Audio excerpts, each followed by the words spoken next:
Vamos a empezar el programa de hoy dedicado exclusivamente, como es natural, al resultado de las elecciones municipales y autonómicas que se han celebrado ayer, y de las que primero vamos a empezar leyendo los grandes titulares, nada más, de la prensa, de las dos principales, El Mundo y El País, que nos lo hará Rubén, nada más que los grandes titulares, y con eso me basta. Me he esforzado esta mañana, ahora, al sentarme aquí en 10-15 minutos, he apuntado 13 elecciones que se pueden deducir del resultado de las elecciones. Es decir, que yo daré lecciones sobre las elecciones. Adelante con el periódico Mundo y El País, titulares. Pues El Mundo viene en titular: cambio político a costa del PP. Los populares caen casi 11 puntos en relación a las elecciones de 2011. Pierden el poder en Extremadura, Comunidad Valenciana, Cantabria, Aragón, Castilla-La Mancha y Baleares. El PSOE sufre un gran retroceso en las grandes ciudades, gana en Extremadura y Asturias y podrá gobernar en 6 comunidades más si llega a acuerdos con Podemos. Fuerte irrupción del partido de Iglesias, notable ascenso de Ciudadanos, estrepitosa caída de Izquierda Unida y prácticamente desaparición de UPyD, con una Rosa Díez que adelanta su retirada. Además, también podemos leer en la portada del Mundo: Barcelona y Madrid en manos de la izquierda radical. También en El País encontramos como titular: el desplome del PP provoca un vuelco a favor de la izquierda. Los populares pueden perder la mayoría de las grandes ciudades y autonomías. Éxito de las candidaturas apoyadas por Podemos. Los grandes partidos se dejan 13 puntos respecto a 2011. Y también podemos leer: Colau de la lucha antidesahucios a la alcaldía de Barcelona. Muy bien, pues estos son los titulares de hoy, don Antonio. Es inútil tratar de comprender lo que ha sucedido en las elecciones de ayer mediante simples recuentos de votos, y a eso lo llaman análisis de las elecciones. Las televisiones, los periódicos, ¿qué hacen? Recontar los votos y decir lo que cada uno ha sacado. Bueno, ¿y qué? ¿De dónde sale una sola idea sobre la política de los periódicos que hoy tratan de las elecciones? Ni una sola idea. Porque para tener una idea real de lo que sucede en el campo político, sean elecciones municipales, autonómicas o generales, el primer principio del que no se puede nunca nadie apartar es que la política es el poder. ¿Es que acaso las elecciones municipales y las elecciones autonómicas de ayer han alterado sustancialmente el poder único, supremo, indivisible, que es el que está en las generales gobernando a España o desgobernándola? No. Entonces, ¿por qué tantos titulares, tantas alaracas, si no se saben sacar las conclusiones de los muestreos? Esto es más que un sondeo, pero es un muestreo, las elecciones, de cómo se ha dividido, repartido el poder ante la crisis evidente de los hasta ahora dos grandes partidos, PP y PSOE.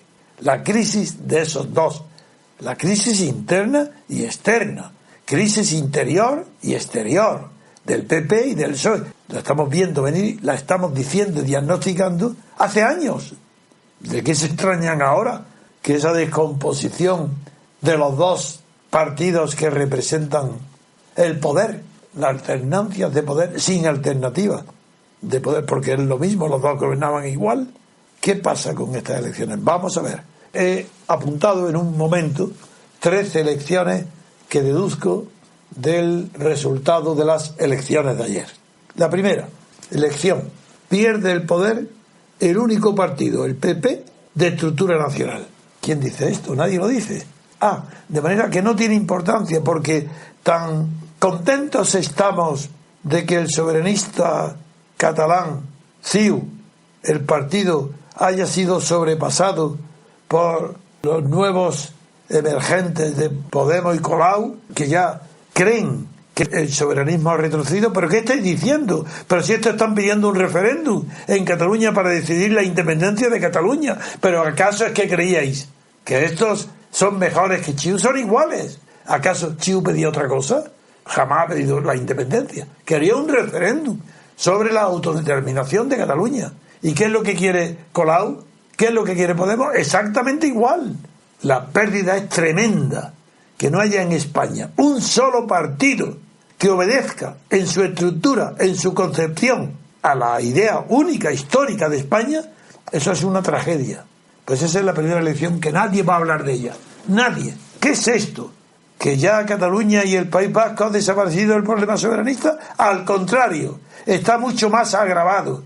Porque la independencia de Cataluña y del País Vasco no puede provenir, como en los tiempos de Maciá, que se suban a un balcón para proclamar la independencia. Eso es ridículo, eso es infantil. Hoy eso es imposible. ¿Cómo puede venir? A través de falsas ideas, falsas creencias, a través de errores gramaticales en cuanto al significado de las palabras, errores históricos en cuanto al significado del pasado y errores en cuanto a la preparación para el futuro, puesto que el mundo no va dividiendo el poder, sino conglomerándolo. La globalización es contraria a la división de los poderes nacionales. La primera elección es terrible. Hoy España está mucho más débil en cuanto a la idea unitaria de España que antes de las elecciones municipales. Esto está favoreciendo que en Cataluña se celebre un referéndum sobre la independencia o la autodeterminación de Cataluña. Es decir, es el triunfo de José Antonio Primo de Rivera, el del proyecto sugestivo de vida en común, el triunfo de Ortega y Gasset, que decía en España invertebrada, esa obra maldita, que la culpa del individualismo y del separatismo, del nacionalismo catalán, la causa no había que buscarla en Cataluña, sino en el resto de España. Para Ortega y Gasset somos los españoles del resto de España, los que no estamos en Cataluña ni en el País Vasco, somos los responsables de que haya separación en Cataluña y el País Vasco. Eso es Ortega y Gasset, España invertebrada. Ese desconocimiento total de lo que es la historia y la filosofía política en manos de un diletante, muy culto, muy brillante, pero falso, frívolo, superficial, peligroso, como es el pensamiento cuando abandona las normas de la solvencia, la responsabilidad y la seriedad. Primer punto, pues, ya no hay ni un solo partido que de estructura nacional que tenga posibilidades de hegemonía o de influencia, puesto que el PP ha perdido estrepitosamente el apoyo popular de los electores. Menos mal que todavía hay más de un tercio de abstencionistas, porque ahí está la esperanza. Pero ¿cuándo va a regenerarse España si no es el día en que los abstencionistas digan basta ya? Somos el primer partido, llegaremos al 60% no votando y tomaremos el mando político, si los abstencionistas, para dar una vertebración antiorteguiana al futuro de España, de acuerdo con su historia, de acuerdo con la realidad mundial, de acuerdo con el gran pensamiento que establece que las naciones no son productos subjetivos de voluntades ni de proyectos. El gran pensamiento filosófico demuestra en la derecha y en la izquierda, como Carlos Marx, Lenin establecieron también desde la izquierda, que la misión, desde luego, de la clase obrera, y yo digo, ni la burguesía, nadie tiene la misión subjetiva de crear naciones. Esa misión es de la historia, de las guerras, de los casamientos. Si me apuráis mucho, de la concepción antigua de los reyes, del poder absoluto, del imperialismo, de los reyes que triunfan, de los ejércitos y de las bodas de reyes. Ese es el origen de las naciones. Segundo punto. Primero, por tanto, es tristeza, porque al menos el PP tenía una estructura, una organización de acuerdo con la unidad de España. Segunda elección. ¿Qué ha pasado en estas elecciones? ¿Quién pierde? Que no las gana nadie, eso es evidente. Pero ¿quién las pierde? Porque las pierde el PP y el PSOE. ¿Pero qué es lo que pierden? Están en el Estado, son partidos estatales, tienen las subvenciones más grandes, son los más pagados por los contribuyentes, son los más apoyados por la oligarquía económica y financiera. ¿Qué es lo que pierden entonces? Porque han perdido el subpoder que les otorgaba a ellos la mayor parte de la pedrea municipal y autonómica. Esos son juegos para niños, para entretenerlos, para que la riqueza procedente del fraude y del robo esté bien distribuida. para que no sean solo en Madrid y en los gobiernos los que roben, para que la autonomía de Andalucía, de Cataluña, el 5, el 3, el 10%, para que todo eso esté bien repartido. Para repartir la corrupción era extraordinario el poder de la autonomía. Qué maravilla de autonomía y de municipios que han repartido equitativamente la corrupción.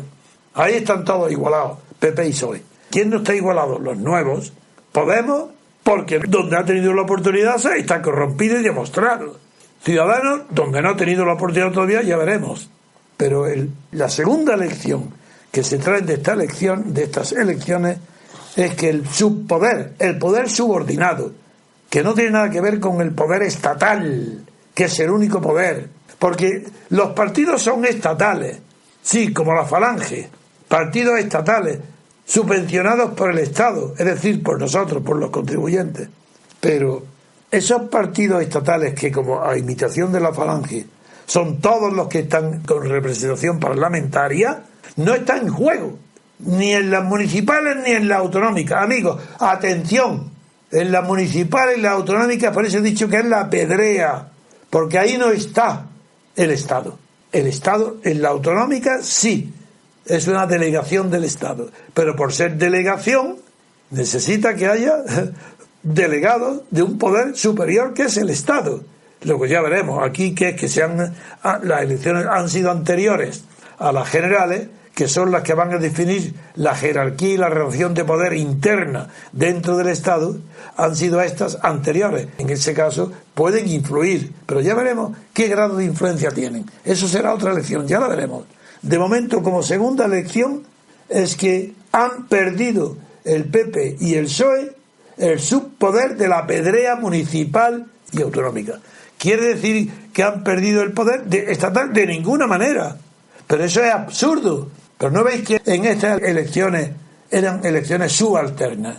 ¿No veis que en el poder no admite esas sutilezas del derecho ni de la política? El poder es el poder. ¿Una tautología? No. Una definición. El poder no hay nada que lo detenga ni lo frene, a no ser que haya otro poder enfrente. Y en las municipales y en las autonómicas no tienen enfrente ningún poder estatal. Estatal va a venir después, a final de año. Ya veremos. Entonces, ¿qué es lo que pasa? Si esto sirve de antecedente o al contrario, de toque de corneta, de avisar a los poderes estatales, cuidado, mirad lo que está pasando. Ya veremos. La segunda elección, por tanto, es que el PP y el PSOE han perdido el subpoder de la pedrea municipal y autonómica. ¿Quién la ha ganado la pedrea? Si las pedreas, por definición, no pueden ganarlas nadie, porque es un reparto, una subdivisión casi infinita del poder, es una dilución del poder, se diluye. Pasamos a la tercera elección. Se dice que estas elecciones son el ensayo general de las próximas elecciones generales. Mentira. Eso lo dicen todos porque no hay nadie que piense, no hay nadie que tenga un dedo en la frente política, se entiende. Servirán para otras cosas, pero para reflexionar o pensar sobre el poder son una nulidad. Toda la prensa, todos los periodistas, es que no significan nada. Es más, lo único que me ha llamado la atención es que un editorial del Mundo, en la última párrafo, diga algo inteligente, que no tiene nada que ver con todo lo que he dicho antes. Dice: si bien la inestabilidad que muchos pronosticaban no será tal, no será tal, ¿por qué? Porque hay mucho más inestabilidad. Pero bueno, ese no es el tema, que he visto que tiene un rasgo de inteligencia. Dice: si los pactos se desarrollan con la amplitud de miras necesaria. Bueno, ¿qué significa amplitud de mira? Una frase vulgar, corriente, popular, que no significa nada. Amplitud de mira, que mira amplio quiere decir extenso, extensión. Cuando se habla de mira es la profundidad, no la extensión. ¿Cómo? Porque más amplitud de mira, pues que hablen España dentro de Europa y que hablen la amplitud de mira de Europa y Europa dentro del mundo. Entonces se puede comprender qué significa amplitud de miras. No. Profundidad de miras como el ojo de un águila o el de un halcón. Eso es profundidad de miras. Que a miles de metros, a varios kilómetros, olfatean, ven, huelen los buitres en la presa y se lanzan sobre ella con una certeza que no tienen ni los aparatos de mayor precisión mecánica. Eso es la profundidad de miras, no altura de miras. Pero sigo, eso son tonterías que dice el periódico. Pero ¿dónde dice algo inteligente? Dice, al final, la realidad plural que refleja los resultados exige una reforma de la ley electoral. Amigos, ¿os dais cuenta? Alguien ya lo anotó. Una reforma de la ley electoral y una revisión de la Constitución. Amigos, ¿os dais cuenta? ¿Quién creéis que dicta esto? La oligarquía financiera, la banca, los jerarcas, los oligarcas del IBEX 35. Ahora, en vista de que entran nuevas fuerzas jóvenes, en vista de que se está renovando la política española, formidables espíritus nuevos como Podemos y como Rivera, después de que se agota y se echa fuera a Izquierda Unida, a Rosa Díaz, cosas antiguas, deshechas. ¿Cómo? Ahora dice, que hay que reformar la Constitución, que hay que reformar la ley electoral. ¿No veis que toda esta última frase anula todos los comentarios del propio mundo anteriores y de toda la prensa? ¿Qué dice? ¿Una revisión de la Constitución? ¿En qué sentido? Dice, pues en sentido regeneracionista. De manera que en este momento, donde nuevas generaciones, representadas por la brutalidad de Ciudadanos, que dice que por encima de los 35 años nadie debe dedicarse ya a la política, a esas nuevas generaciones, dice el mundo, que hay que hacer una revisión de la Constitución en sentido regeneracionista, para que vuelva a representar a una sociedad que ya no era la de hace 40 años. ¿Desde cuándo una Constitución se hace para que refleje la estructura o los ideales o los valores de una sociedad? ¿Estados Unidos? Pero si Estados Unidos lleva más de 200 años la Constitución, ¿qué locura están diciendo? Esta es la tercera lección. Que estas elecciones no han sido el ensayo general de las elecciones generales. ¿Por qué? Porque la distinta punto de mira cambia por completo el panorama del análisis y por tanto la síntesis. Si el punto de mira son las generales, se está mirando directamente al poder del Estado, porque todos los partidos que concurran ahí, que saquen puestos de diputados en las generales, pertenecen al Estado. Los partidos, los diputados no son ni uno solo, pertenecen a la sociedad civil, ni a sociedad política alguna, porque el Estado no es una sociedad política. El Estado, ¿cómo va a ser sociedad política si su origen es involuntario? Es una organización que no depende de la voluntad humana. Por eso la tercera lección es que es imposible que unas elecciones municipales, parciales, no estatales o autonómicas, aunque la autonomía del Estado, ya hemos hablado antes que es una delegación, pues bien, esas elecciones nunca podrán ser el ensayo general de las elecciones generales. No solo porque en el Estado es donde está el poder, sino porque la distinta visión del ciudadano respecto al ayuntamiento, respecto al Estado, es tan grande que no tiene por qué condicionar el voto de uno con relación al mismo voto en otro sentido. Esa es la tercera elección. No son elecciones generales. Aunque lo digan toda la prensa, las televisiones, todos están diciendo estas elecciones son las generales. No es verdad. Las generales no se van a parecer en nada a estas. Entre otras razones, porque estas han advertido de lo que puede pasar. Otra elección, esta que acabo de decir, la tercera, que no son el ensayo general de las elecciones generales de finales de año. La cuarta elección podría expresarla así. Estas elecciones municipales y autonómicas no han sido dirigidas por el poder, ni hacia el poder, sino por la indignación y hacia la venganza. Es decir, si aquí no se ha buscado el poder, se ha buscado echar del poder. Por eso, la victoria de UPyD e Izquierda Unida, que han sido echados, es la señal, es el trofeo, la carnaza que se han llevado Podemos y Ciudadanos para justificar su acción. Pero no han podido, han arañado, han causado sangre al PP y al PSOE, pero no lo han eliminado. Esa cuarta elección es la consecuencia natural de que, como estas elecciones no buscaban el poder, si es que es una tontería, es como parece de niño. También hay un poder en la escuela, y hay un poder en la universidad, y hay un poder en los hospitales. En todo centro colectivo hay un poder. De ese poder nadie habla de ese poder. Estamos hablando del poder estatal, del poder soberano, del poder que decide la economía, del poder que decide la riqueza y la pobreza de la sociedad general. Ese poder no estaba ventilándose en estas elecciones. Por eso ni es, como hemos dicho antes, no puede ser el ensayo general de lo que viene. Y la cuarta elección es que no han sido dirigidas hacia el poder o por el poder, sino por la indignación contra el poder. Aquí ha prevalecido mucho más el odio, la venganza, el hastío, el cansancio, mucho más que la esperanza. Por eso Podemos, por mucho que se contenten, ha fracasado tanto o más que ninguno, porque aspiraba al poder total, ser presidente del gobierno. Y estas elecciones que no buscaban el poder no eran adecuadas para Podemos. No tenía que haberse presentado, tenía que haberse preparado para la siguiente. Pero ahora ya está clasificado. Nada, es una casta. Ya veremos después si hay alguna elección para ello. Porque la quinta elección, sí que sigo, yo no me olvido nunca de que estoy analizando el poder político en España. La quinta elección es que estas elecciones, si miramos el punto de vista único que se debe tener, que es el poder estatal, la soberanía, el poder soberano, el supremo poder, el poder político, estas elecciones han desconcentrado y dividido el poder territorial. ¿De quién?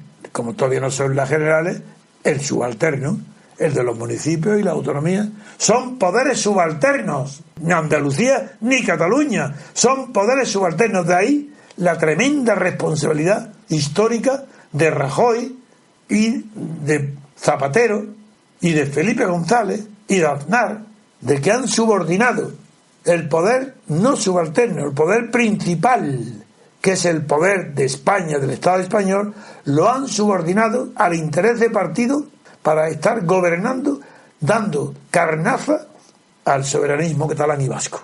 Ese es el horror, de que no saben lo que tienen entre manos, de que no sabían que el PP no podía jamás consentir la escalada del separatismo catalán, que de un 10, 12, 15% ha llegado casi a la mitad. Y los que hoy se alegran de que Arturo Mas ha perdido, podían tentarse la ropa antes, porque Colau pide un referéndum exactamente igual que perdía Arturo Mas. Lo mismo sobre la independencia de Cataluña. Pasamos a otra elección, la sexta elección. Como estamos hablando siempre de la única manera que se puede hablar un analista político, y es desde el punto de vista del poder político, del poder estatal, del verdadero poder. Los demás son subordinados.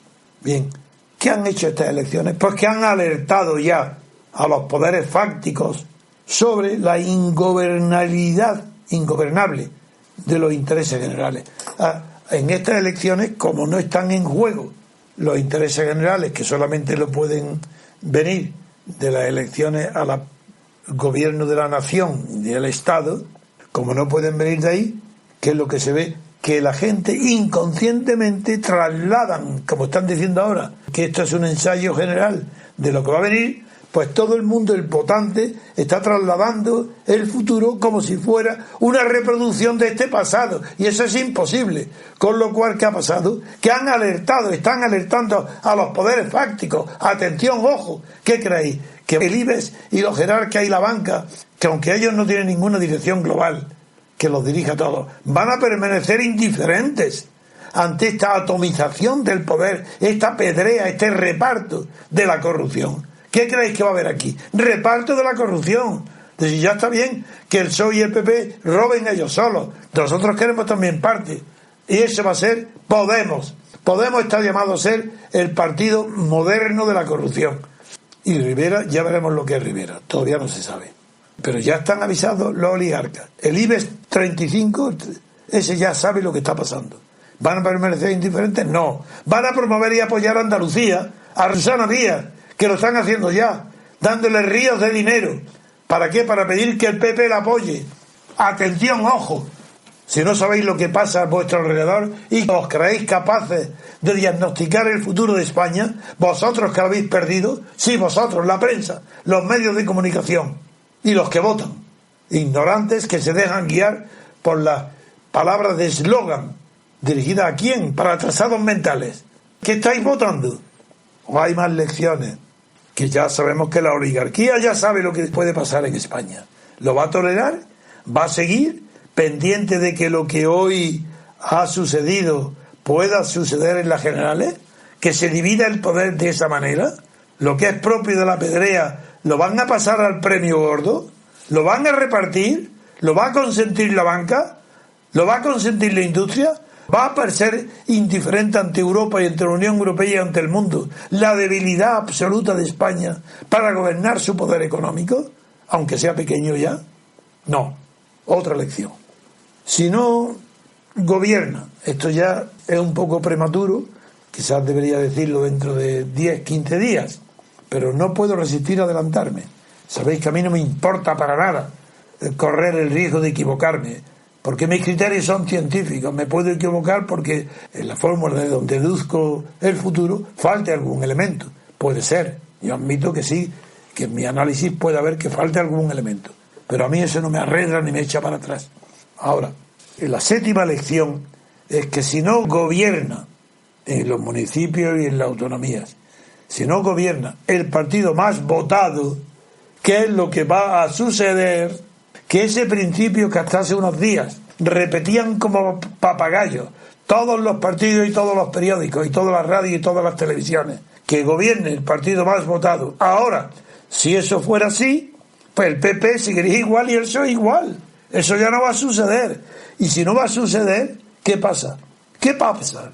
Que si no gobierna el partido más votado, en Andalucía, por ejemplo, porque no apoyan a Susana Díaz, a pesar de que el PP está empujado a apoyarla antes que nadie, entonces, si esto no sucede, ya está la base creada para que la oligarquía financiera, de acuerdo con el PP y PSOE, que son los únicos que tienen una estructura en todo el Estado español, apoyados por el IBEX, por la oligarquía financiera, van a promover enseguida quiere decir un mes, 2, 3, 4, 5, un año, una reforma de la ley electoral como hablaba el mundo y una reforma de la Constitución como hablaba el mundo, hoy en un parrafito donde ha asomado la oreja. ¿Para qué? Pues para que la Constitución y la ley electoral se reforme a la griega o a la italiana, es decir, para que gobierne el partido más votado, con un regalo que le hagan todos los partidos, los que aprueben la ley, de los escaños que le falten para gobernar con mayoría absoluta. Y eso sí que es lo grave, lo que vengo denunciando, lo que he dicho y comunicado a Roberto Centeno en un artículo que iba a publicar hoy en El Confidencial, que era mi conferencia prohibida en el Colegio Barberán. Iba yo a hablar de lo que estoy hablando ahora, antes de las elecciones. Y el viernes pasado, por teléfono, le hice ese resumen a Roberto Centeno, más de 48 horas antes de las elecciones. Y ahí está, no me tengo que retratar de nada. Y me comprometía a todo. No me retrato ni rectifico nada. Leer el artículo de Roberto Centeno, dictado en la parte referente a mi resumen de mi conferencia, el viernes. Pero hay más lecciones, pero esta es la más grave de todas, la séptima. Porque eso es que implica ya, se acabó. Ya no había democracia en España, pero había una cierta división de respetar ese consentimiento tácito que parece abonar la idea de que debe de gobernar el partido más votado. Si eso se acaba, porque el partido más votado, el Estado, la ley, le otorga el premio de la mayoría absoluta, ya, aunque sigamos defendiendo la abstención, y algunos de nuestros oyentes hizo un comentario que no había comprendido muy bien por qué hago esta advertencia, pues hago que si un partido minoritario, pero más votado que los demás, en virtud de la ley electoral, se le regala como premio los escaños que le falten para gobernar con mayoría absoluta, desde ese momento el efecto principal de la abstención, que es la deslegitimación, sigue produciéndose, pero nadie lo verá. Porque si está gobernando con mayoría absoluta, pues todos los partidos, la prensa, tal, mayoría absoluta, nadie se dará cuenta que está deslegitimado. Aunque la abstención sea el único modo digno de reaccionar ante semejante monstruosidad, sin embargo es más difícil. Eso es lo que quise decir. Pero hay otra lección, vamos a seguir, que es ya no del pasado, sino lo que va a pasar mañana. Que contra la cultura del pacto que ahora se está vaticinando, para que todos pacten unos con otros en contra del PP y del PSOE, que es el partido más votado, si se impone en toda España que los partidos más votados no están en los gobiernos municipales, regionales y en las generales, llega a ser un antecedente, en ese caso el consenso va a volver a prevalecer, promovido ¿por quién? Por el PP y por el PSOE, diciendo, pero ¿esto qué es? Esto hay que ir a un consenso, tiene que votar el partido más votado. Y como no hagan caso, ahí está la amenaza, una ley a la griega y a la italiana, lo que dije antes. Pero todavía hay que añadir este paso intermedio, que el consenso será previo a la adopción de una reforma de la ley electoral y de la Constitución. La lección novena se refiere ya a la propia oligarquía política. La oligarquía política son los partidos. Todo partido que tiene representación parlamentaria, dado que España no es una democracia porque ni hay representación del elector, ni hay separación de poderes, pues todo partido oligárquico que forma parte de la oligarquía política, todo partido forma parte de esa oligarquía política. Pero entonces, ¿cómo puede una oligarquía política funcionar de espaldas o de modo distinto o divergente de las oligarquías financieras y económicas y empresariales? Eso es imposible. Entonces, ¿qué va a pasar? Pues que no son las finanzas, ni los oligarcas financieros, ni los grandes fortunas, ni el IBEX, los que van a modificar ni adaptar su conducta a la nueva situación de la política atomizada en España. No, es al contrario. Es que los oligarcas políticos van a buscar la unidad funcional que imiten de la oligarquía económica y financiera.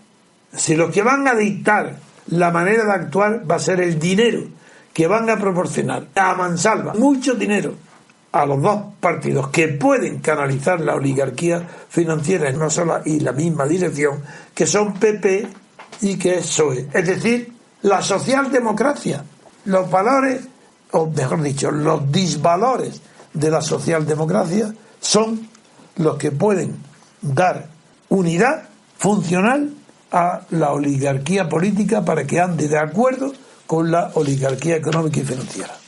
La lección décima es que, a la vista de todo lo dicho, está clarísimo que ahora tanto el PP como el PSOE están llamados a la gran coalición. ¿Qué quiere decir esto? ¿Cómo? Si es que en España estas elecciones lo que están dando es un poder contrario a la gran coalición, un poder subalterno municipal, con Podemos, con Rivera, con Colau, con etcétera.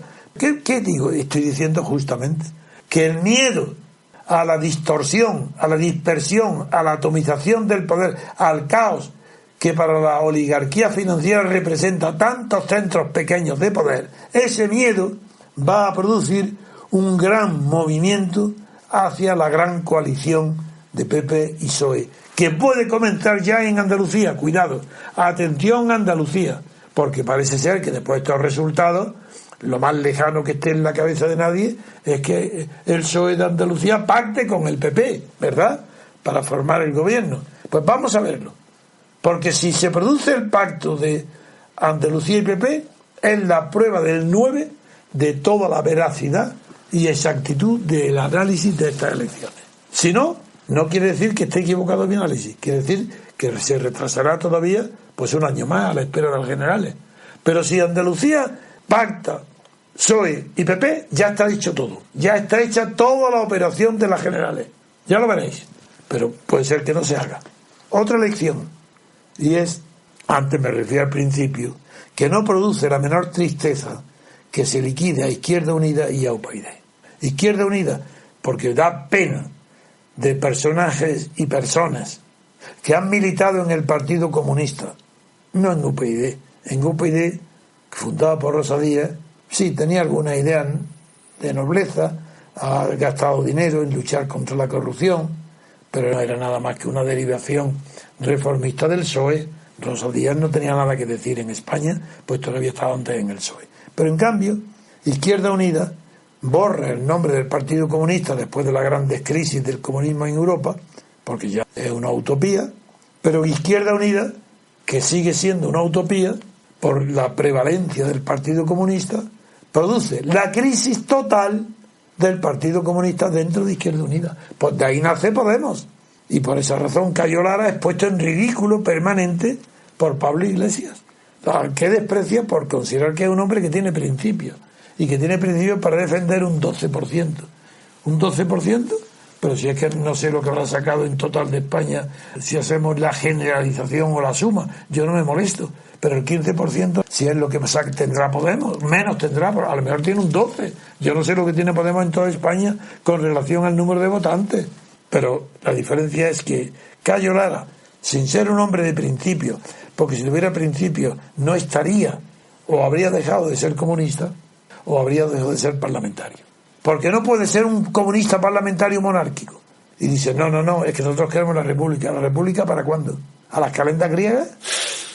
¿Qué es eso? Si quieres republicano, ¿para dentro de 1000 años? ¿O nunca? Soy republicano, pero estoy en la monarquía. Soy y estoy. Bueno, pues eso es un hombre decente. No, eso es un hombre indecente, incoherente. Seguimos con las 3 elecciones, y después de la liquidación de Izquierda Unida y de UPD, que desaparecen, la 12ª elección, Podemos y Ciudadanos se han integrado ya en la casta política que ellos denuncian, malamente, científicamente, porque eso que le llaman casta se llama en Europa clase política. Si hubieran leído a Gaetano Mosca a finales del siglo XIX, si ese politólogo aficionado que no tiene ni idea de la ciencia política supiera lo que es clase política, si conociera la teoría de la circulación de las élites de Pareto, pues no dirían esas tonterías de casta ni puerta giratoria. ¿Qué puerta giratoria? Pero si es que no has leído ni a Pareto ni una sola página. Puerta giratoria es que evita la circulación de las élites. Y las élites son la circulación de las puertas giratorias de la política a la economía y de la economía a la política. Pero si es que no has leído a Pareto, bruto, ignorante, ¿de qué presumes, Pablo Iglesias, si no sabes nada de la ciencia política? Eres un oportunista, un salvaje que declara no tener principios. Pues retírate de la política, porque sin principios no se puede ir a engañar a los demás. No se puede. O sí, se puede, claro que se hace. Pero la venganza es ponerte en ridículo, descubrir tu careta, tu cara dura. Voy a terminar, para no prolongarme todo solo en unas 13 elecciones, diciendo nada más que Andalucía va a ser la prueba del 9. Si pacta el PSOE con Andalucía, están prefigurando ya el futuro. El futuro va a ser el pacto entre PSOE y PP para reformar la ley electoral sin necesidad de reformar la Constitución. Cuidado, cuidado, va a mantenerse el sistema proporcional, pero otorgando un premio de tantos diputados como necesite el partido más votado para que gobierne en nombre de la mayoría absoluta.